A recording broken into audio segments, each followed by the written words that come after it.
Good afternoon. You're watching AB Live, a brand new news-based chat show in which we discuss topics ranging from business, current affairs, politics, and so much more. On today's episode, we are going to discuss the food and beverage industry here in the UAE. And in the sets today, we have Vikrant Rohadgi from KPMG and Serge Lopez, who is a well-known restaurateur here in Dubai and has now opened up Sanderson's in Abu Dhabi. So we're going to find out more about what you do and of course KPMG as well. So thank you so much for joining us today. Thanks, Shruti. Thanks for having us here. Right, so Serge, let's just start with you. So, well, you're a well-known name here in the whole restaurant sphere. So we've heard about you from, of course, Tom and Serge, and there's Bull and Drew, and now Sanderson's. So can you just quickly, briefly take us through your journey? Okay, so, I've been here in UAE for now, I think it's going to be 12 years. So I started in Abu Dhabi. I moved from Madrid to Abu Dhabi to work for Starwood Hotels. I was working at Le Méridien. And then, long story short, then I moved to, after a while, I did a bit of real estate. I was director of sales and marketing for a developer. Okay. And yeah, but then... Not just food. Not just food, no. But I felt that, food and beverage is what always has driving me and, what I really love and I'm passionate about it. So I had the option to go and work for also a well-known company here before we opened Tom & Serge. So I was there for, I think, a year and a half. Okay. And helped them to open a few restaurants. It was, it was kind of where the trend of new cafes, Australian-style cafes, was starting. Or if they were one of the first one that is trying to do that. So then we saw that it was like a big option to do something different, something new, something fresh. And it's when Tom & Serge came to life. And since the first day it was a bit of a hit. People didn't really believe much on it. They didn't really think that it was going to work because it was completely different and against the current, which is personally what I've always liked to do and still doing now. And there's still a few things coming in the future that will go against the current. And then after Tom & Serge, we opened a few other restaurants. So basically, yes, in 4 years, I opened 7 restaurants. Oh, wow. Yeah. 7 in just 4 years? In 4 years, 7 restaurants. So that was Tom & Serge, The Sum of Us, Common Grounds, Brunswick, Muchachas, and then two other brands, which were Encounter Coffee and Rice and Dawn, which is the bakery and the coffee. Okay. And then small little versions of Common Grounds and Tom & Serge also pop up. Right, so clearly this industry definitely worked for you, considering you've opened 7 restaurants in just 4 years. But now coming to you, KPMG is involved in a number of things, and I know F&B is one of them. And you do release these reports annually, the Fnb Report. So can you tell us about the 2018 Fnb Report that was released? Sure. So 2018 Fnb Report that we've released is the 4th edition of our annual series on the UAE food and beverage sector. Okay. As part of our report, we look at the current state of the market, what are the key trends within the sector, and challenges and opportunities within the sector. And what we do is, for 2018 reports, we report canvases the views of around 25 operators and stakeholders who account for about 120 brands and 1,700 outlets in the market. All right. So what were the key findings of the report? So one of the key findings, or a few of the key findings for the report, UAE in general and Dubai in particular is established as a global F&B destination today. What that means is there is increased competition, which brings with it its own set of challenges. Competition is a characteristic of any market that's maturing or is matured. But that kind of manifests for the operators. It has manifested in terms of the struggle in achieving like-for-like growth. Okay. But for the consumers, it's good because it offers them more choices. What we've also seen is that QSR as a segment has been doing well in the market and will continue to do well because consumers today are more value-seeking. Okay. Likewise, delivery, which is pretty much driven by the convenience that consumers are seeking, has been growing quite rapidly in the market. All right. Expo 2020, Dubai, that holds a lot of promise according to the operators, and they see that as bringing boost in terms of growth for the F&B sector. Okay. In 2020, not so much in 2019, but more in 2020. So I think we have to get into each of these points individually in a while. We'll just get to it soon. But Serge, I'd like to know from you, what are the key the factors or the strategies that you used in your operations that helped you succeed so far? I mean, the thing is that after I left Bull & Rule like a couple of years ago, I needed a bit of time off, so I decided to open a new company, and that new company was thinking about sustainability. What is the market needing? With all the oversupply, what we need to do, what is the differences? So I think there is not really a formula. People is always trying to find the right formula, but for me, I always say that the right formula is to keep searching for that formula. Right. So it's always something different. I've opened, as I said, 7 restaurants myself, plus another 4 more for other people. And the last one that I opened, Sanderson, which was one of my own, it was one of the most difficult, because it was new legislations. It's in Abu Dhabi, which is not Dubai, so it's different. So But it is a different market, isn't it, compared to Dubai, Abu Dhabi, although we're the same country. I mean, the people, the market, the customers, they're all different. Yeah, it's all different. I mean, Dubai is a bit more. It's a difference, a bit more young in the sense of like the growth that it has. It's a bit more open for a few things, but Abu Dhabi is beautiful. I mean, I think Abu Dhabi hasn't been tapped enough, and people is kind of when they think about UAE and mostly services and restaurants or hotels, they always go to Dubai. They didn't think about Abu Dhabi, and Abu Dhabi is a market that needs to be really looked at. And yes, it's different, but you just need to understand and learn it. It's just when we did the first thing, now it's like 6-7 years ago, the market Dubai was completely different than what it is today. Yeah. And tomorrow and next year will change, and after Expo 2020 or just before will be different, and after will be completely different. So it's going to be a lot of changes, and that is the beauty of Dubai and UAE, the continuous change. So yeah, the formula is to keep searching for that formula and never think that it's done, that is perfect. Fair enough. So I know you said that Abu Dhabi hasn't tapped enough, but Vikrant, coming to you now, do you think Dubai has been tapped too much now, considering we have been talking about oversupply in almost all of the spheres in Dubai specifically, but restaurants especially and F&B as a sector in all, do you think it's become an oversaturated market for this particular sector? I wouldn't think it's oversaturated because there's certain segments that continue to do well. When you look at QSR, for instance, it continues to do well. Likewise, within each segment, you have players and concepts that have done phenomenally well, right? I would think certainly the supply growth today is outpacing the demand growth. And when we talk about, look, there is always going to be churn in a market that's maturing or is matured. That's seen everywhere globally. Any F&B destination you look at, there is a huge churn that happens in the market. It's more about, as Serge was saying, right? Your concept, you need to continue to find that formula, and you need to have a concept that appeals to the customer and delivers the promise to the customer. Right, that really works. I think, in my opinion, I agree. It's just, I think if you look at the amount of the number, just per se, of the restaurants of Dubai, I will say that it's oversaturated. If you just look at the number itself compared to the people that live here and can afford going out. Just Do you know what the number is? Just out of curiosity.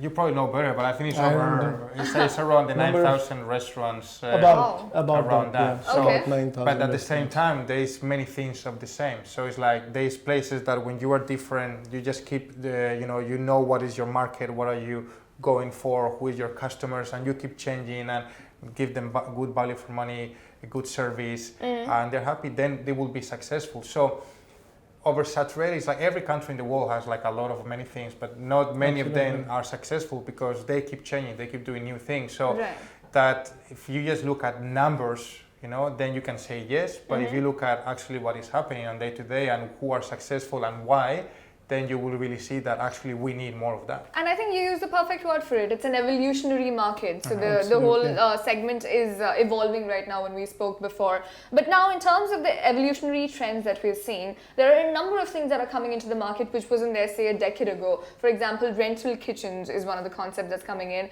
The move from, say, fast food to a healthier living is something that's coming in. So just to talk about the upcoming trends that we've seen, Vikrant, considering you've surveyed a lot of different restaurateurs, you've surveyed a lot of people as well. So I want to know if rental kitchens is a very predominant trend that's coming into the market. Rental kitchens is a concept that's catching up largely on the back of the growth of delivery and the fact that consumers today are choosing convenience over experience. Sorry, just for those who don't know, can you just explain what this concept essentially is before we get onto it? Okay, sure. So rental kitchens are just bare kitchens that have been set up in various parts of UAE, where you just order from one of the delivery apps, and the kitchen is going to deliver. They don't have a sit out area or a customer facing outlet. Right. So for a restaurant chain holder like you,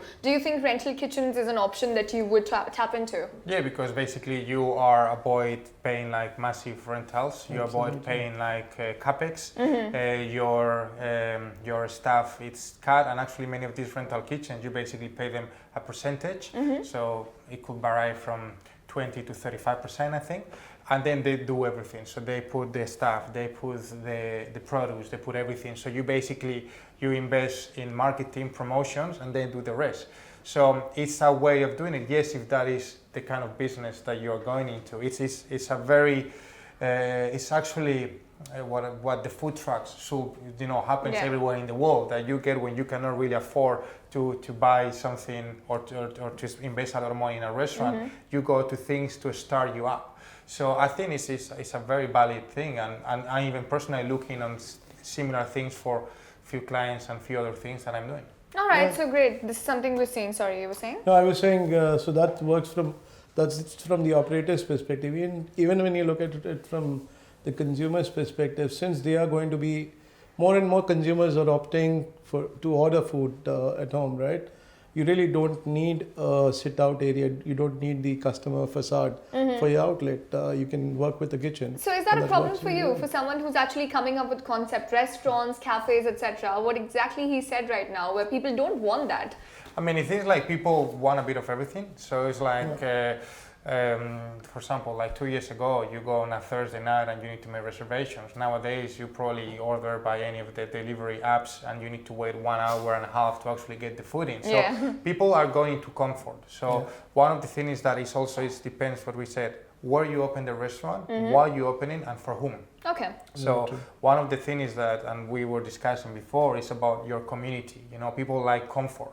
Why they order delivery, because they comes Thursday night, had a long day, I don't really want to go out, I want to be with the family, and I just want to be on my PJs and have something to eat, so we order. But maybe just like, okay, I want to really treat my wife or my partner or my husband, but I don't really want to go far away. So I wish it was a nice restaurant around my area that served good value for money. So you will probably turn some of those delivery people into restaurant people. Yeah, and we've seen a lot of real estate developers keeping that in mind as well, where there's schools, there's offices, there's restaurants, there's malls, everything within the residential community as well. So I think it's not just the F&B sector that's looking into it, different sectors are. But you mentioned who you're catering to. And now, considering millennials have a huge influence on consumer demands and consumer behaviors, Gen Z, which comes after the millennials, even they have a huge impact or effect on consumer demands right now. We've seen the shift from fast foods, like I mentioned earlier, to healthier options. We've seen a shift from meaty meals to vegan meals or vegetarian meals, if not vegan or plant-based meals. So coming to you, in your survey, did you find out that there is this whole move or shift towards veganism in Dubai? Absolutely. Veganism is on the rise. Most of the operators that we spoke to have noticed increase in veganism, vegetarianism in the market. But then, I mean, if you look at the UAE market as a whole, it's really a tale of two halves, where on one side, veganism and vegetarianism is on the rise, but on the other side, we still love our burgers, our sugary drinks, and our pizzas and everything that's calorie rich. Yeah. So that continues to be the case. I think the fact that QSR, which is largely fast food, continues to do well, means there is a market and there's demand for that. Veganism and vegetarianism, while it is noticeable, I think it will take a while before it has a significant impact on the market. Okay, interesting. How about you, Sir? So we've seen a lot of restaurants including veganism and vegan food options in their menus. We've seen a lot of supermarkets having a whole vegan section or a vegetarian section essentially in their counters. So did you personally have to go through that transformation? Yeah, no, I mean, all the menus that we create, then, I like to not to say it's healthy, because health is different for each different people. Depends what you consider health. So if you do triathlons, you need a lot of carbs. If you do bodybuilder, you need a lot of protein. Some people want to lose weight, they want to reduce the intake on different things. So health is very different for different people. So I think when it comes to a menu, it's like I like to do what I call a balanced menu. So when you look at menu, you have vegan options, vegetarian options, lactose-free, gluten-free, raw. We do a lot of raw food also.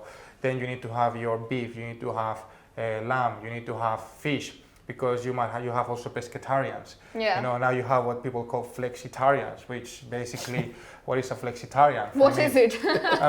For me, a flexitarian is omnivore, that you eat a bit of everything, but there's like some tweaks on that word.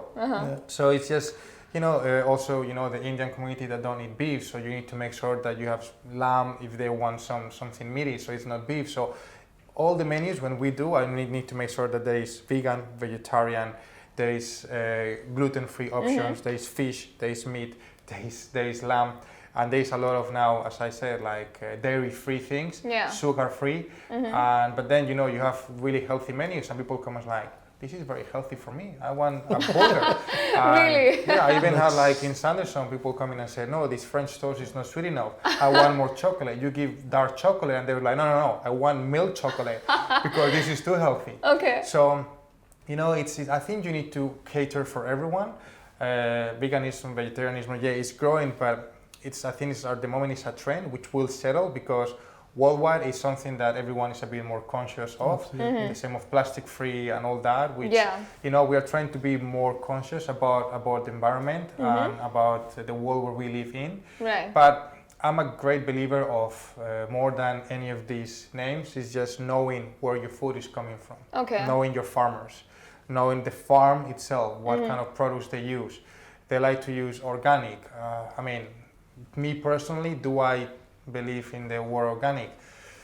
Yes and no. I'll tell you why. Yes, I need to know. My wife is from Zimbabwe, so when I go to Zimbabwe, I have the best meat, the best fish, the best, but it's organic. No, they don't have the stamp, but they are farming as they used to farm like 20 years ago. Yeah. So there is no pesticides, there is nothing, but doesn't have the stamp of organic. Yeah. So that's why I'm a big believer on knowing the farm.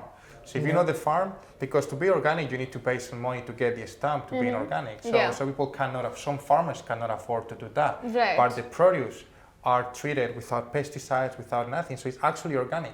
Yeah. But they don't show. So it's, organic in some cases could be a marketing tool.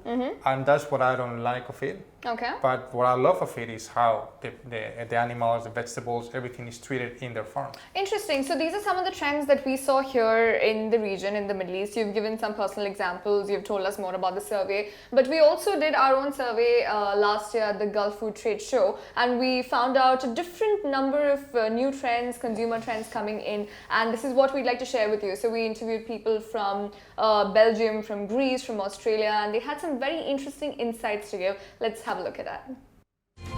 Come on, let's go. Trends affecting the industry. Definitely, right now we are moving towards healthier eating trends and healthier eating habits. And a lot of professionals as well as homes are switching from fried to ovenable products where we can supply.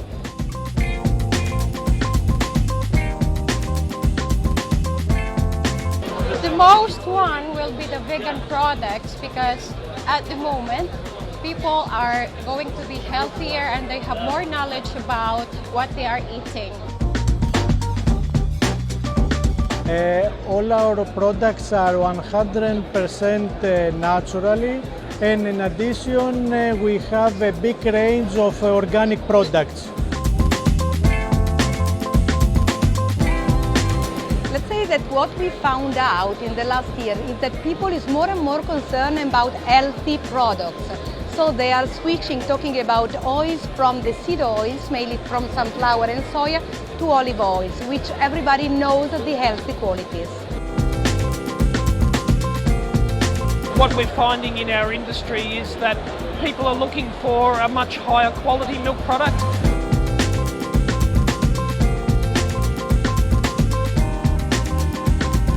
We have operation across GCC for last 5 years, and our commercial base and hub is in UAE.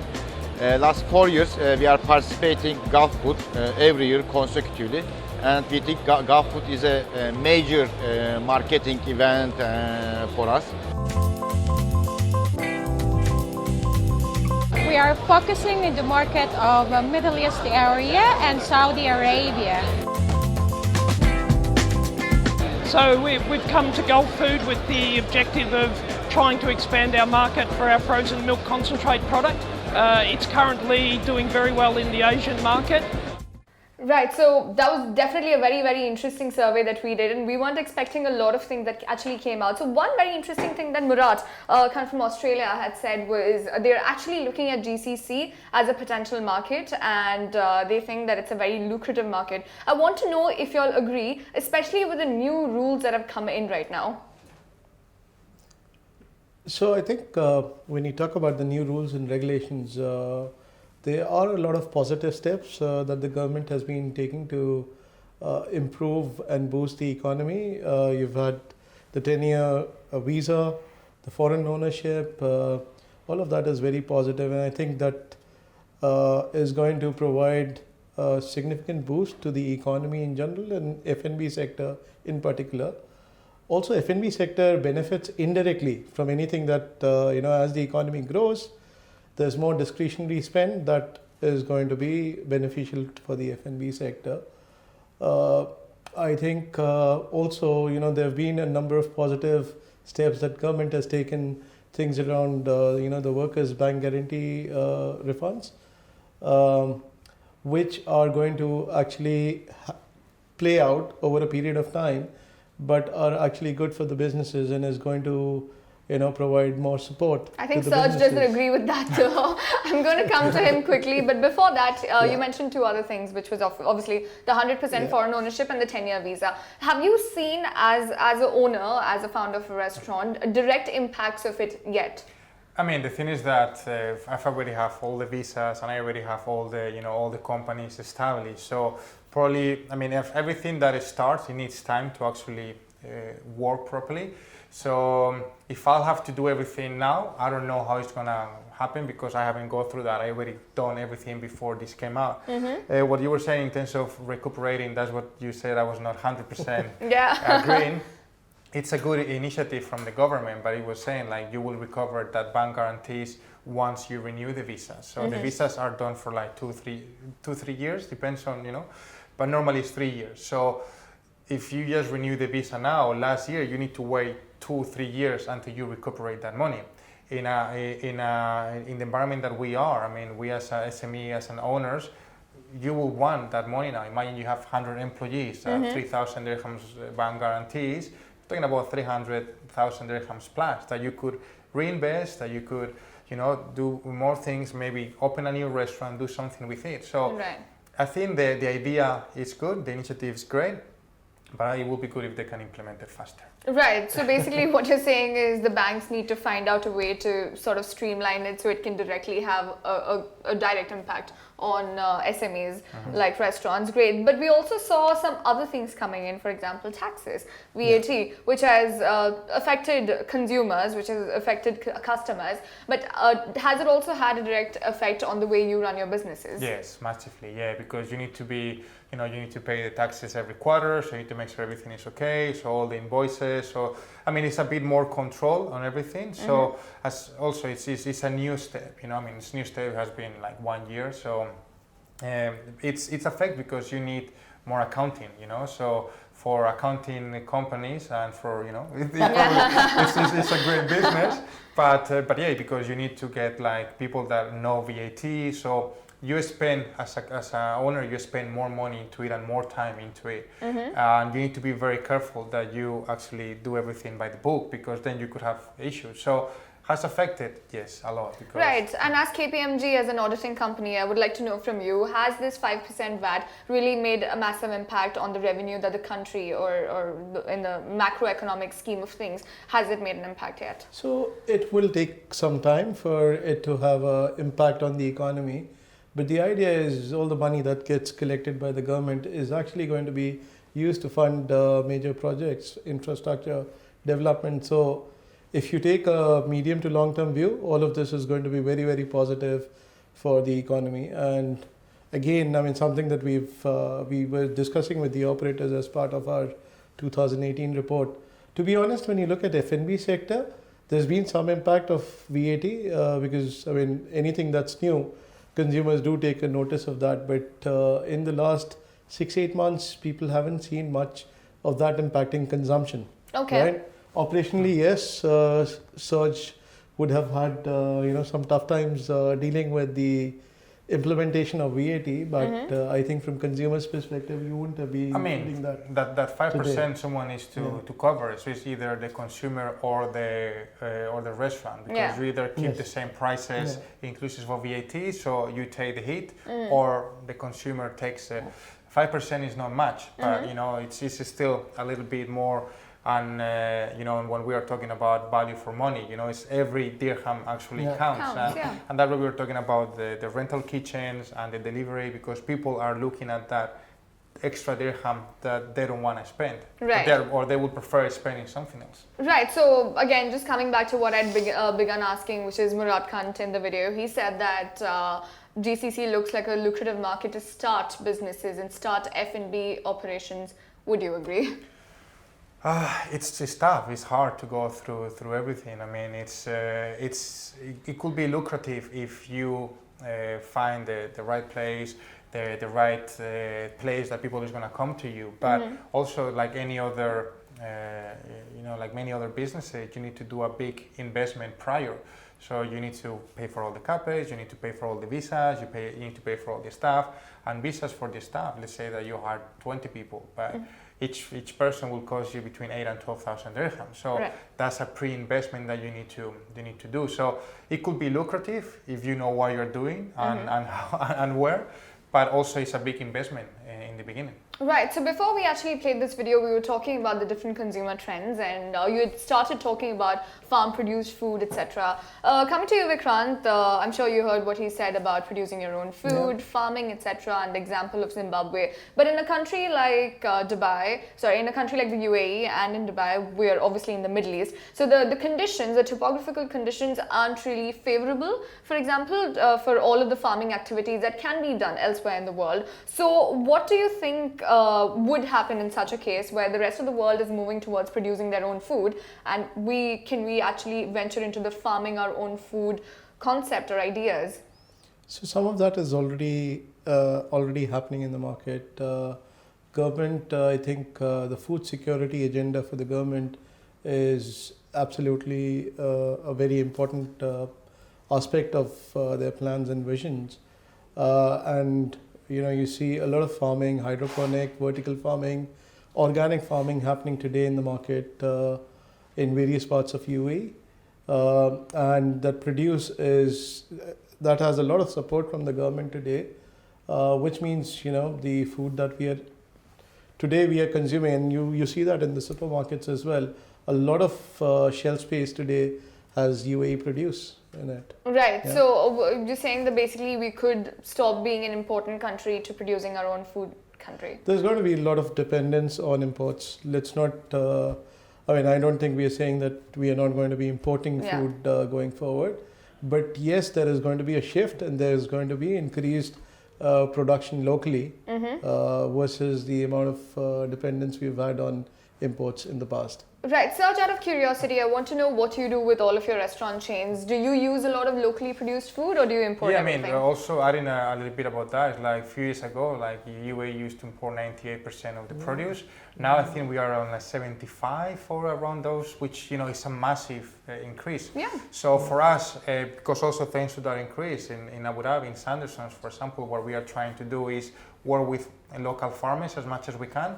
So the chef that works with me, Troy, he is all about farming. He has his own vegetable garden in his house. So lovely. we are all about looking for local farmers that we work with, also promote UAE, and then also zero wastage, because that's also very important. One of the things I think our wastage is like just under 4%, because we just, for example, if we do almond milk, another trend, Yeah. So what you get, the thing that you get out of the almonds, the leftovers of the almond, if you want to call it somehow, with that it has a lot of nutrients. So we do tacos and we do breads and we do things with that. So you maximize everything and every produce that you have. Interesting. So food wastage, again, very important aspect considering Ramadan is coming up. That's when we see a lot of food wastage happening across the GCC, not just here in the UAE. So one example you gave was that obviously reusing the food in different aspects. But what else can be done to reduce the massive or the mass food wastage that happens? I think like first thing is like have a team that knows what they're doing in the kitchen. Order the right amounts, knowing that if you get a whole chicken, that how you actually clean the chicken and what you can do with the bone. So to reduce that wastage. So first is knowledge. Yeah. That's the first thing. But then there's always some wastage. So there is now companies that also have compost machines. So basically you put the wastage there because some food cannot be like talking about health giving away. Yeah. So that will give you compost that you could do two things with that. You could either use for your own growing, you have a little vegetable garden, or you could actually sell it. So you could even make money out of that. Right. So do you have numbers as to how much food is wasted in the UAE and in the GCC compared to the rest of the world? Not really GCC, but I think there's a global number which says that about 35% of the total food that's produced never reaches the consumption or is never consumed. Oh wow! This is global number, so you can imagine how significant that is. So there is inefficiencies in the supply chain, but also the food wastage element of it. I think most players in the market, whether it's hotels or operators, everyone takes notice of this and they have been planning. Because look, again, around food wastage, every dirham that you're able to save on food wastage is a dirham that you add to your profits as well, right? Yeah. You're improving your cost matrix. No, and actually, if you reduce your wastage, your food costs reduce massively. Massively. My food cost in Sanderson is very, very good, and it's because of controlling the wastage and having someone in the kitchen, a team that understands about food. All right, so it also depends on the chains essentially. But right now, just two different aspects I want to talk about that we see in Dubai and in the UAE in general is we do see a lot of independent restaurants, of course. But apart from that, we see restaurants in malls, and then we see the higher end restaurants in hotels, and the bigger hotels, the 5 stars, etc. But the problem with malls right now is the rent is really high for restaurant owners. So how is it that this gap can be bridged for the benefit of restaurateurs and for the benefit of customers who want to just go and enjoy a good meal? I think like some of the malls and landlords are understanding that is actually basically now it's kind of a tenant's market, so you could actually pick and choose a little bit where you go. And now it's like some of the projects that I'm doing, malls, they come to me and they said, okay, this is the price per square foot that you want, and I was like, no, I don't want to work on that formula. I want to work on a different formula, like a percentage of the rent, for example. What does that? That's an investment for both parties. So let's say you agree on a 10% because normally your numbers should be around that 10, 12% tops. Right. You know, so if you are doing 10%, it's like, okay, if I make more, you get more. Yeah. But why am I gonna have to pay like a fixed rent of like 300, 400, 500 dirhams per square footage, and when I don't know how it's gonna be on the market? So I think they start to understand that, and it's changing a little bit. But don't forget, it's companies that have been here for like many years, and also when big corporations to change that, it takes time. Yeah. Fair enough. So now we spoke about the different dine out options where you go out and dine out, and you've given us a few solutions, etc. But we spoke about this earlier about convenience being king right now over everything else, where people want to just be in their PJs, sit at home, order, which is why probably Zomato, Deliveroo, Uber Eats, Careem Go, all of these things are actually getting very, very popular right now. So what or how important a role do all of these things play, or the food service companies play over restaurants right now? I think they play a very significant role today. In fact, most operators are on the delivery apps, and more importantly, I think what we've seen in the last few years is a significant portion of their revenue contribution is really coming from the delivery channel today, versus a few years ago. Would you agree with that though? Yeah, no, the thing is that it's also, I mean, some restaurants are kind of now forced somehow to be on those apps. So they're kind of controlling, and it's not cheap for the restaurant. You pay a big percentage for it. So you're kind of forced to do that. So they're playing a massive role in the market. Right. So this obviously goes as your service costs, and it's an added service cost. But marketing, is that also something that is very important in a country where there are so many options, there are so many competitors? I mean, I think like I read a few years ago that here the average, I think it was like 2.2 phones per person here. Like, so everyone is really on the market. And I see, I mean, on the phone, and I see in Abu Dhabi sometimes that people come like, no, I want this. And they show you an Instagram page, or I want that. So social media and promotions and marketing, and it's very important. But also needs to be a limit. You cannot overdo it. You cannot underdo it, neither overdo it. And then you have all the influencers and all these people that Speaking of, since you mentioned it, so Gordon Ramsay was here recently, and then he did say a few very provocative statements, and one of the statements he made was that influencers should pay for the reviews that they do. And this is something he said. A lot of people disagreed, a lot of people agreed with him. I want to know, Vikrant, as KPMG, what is your views on this, and the role that influencers are currently playing in this F&B industry? You can answer that question. I would spare you that. No, I think influencers, marketing, all of that plays a role. But end of the day, right? All of that can bring the customer to your outlet once. If you want a loyal customer, if you want repeat visits from the customer, right?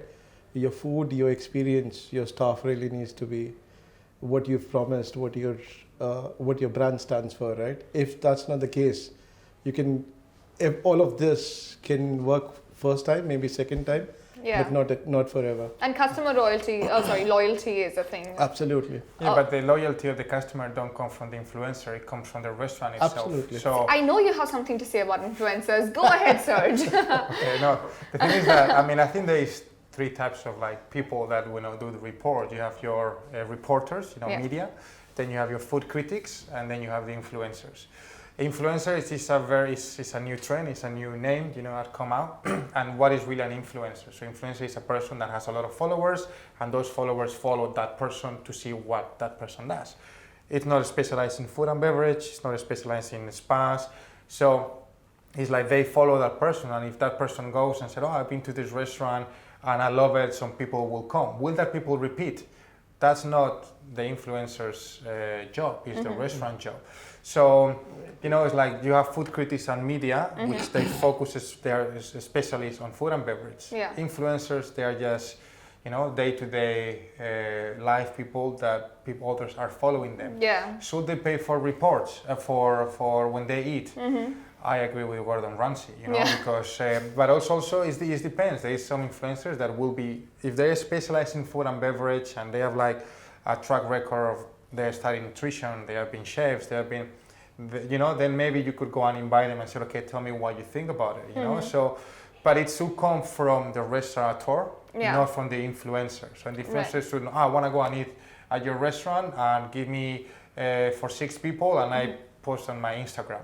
No, it should be, can you come to my restaurant because I think what you're doing is great, and if you want to post, you know. It's like, but I want you to come into my restaurant to show you what we can do. Right. So it boils down to credibility, essentially. Exactly, and then it's up to you to post or promote it if you want. Okay. So I think that's how it should be done. But do you actually use that? After having used influencers, do you actually see a massive surge in customers and visitors? Not much. No, it depends on. So that's the thing. Is like when we do it, it's just.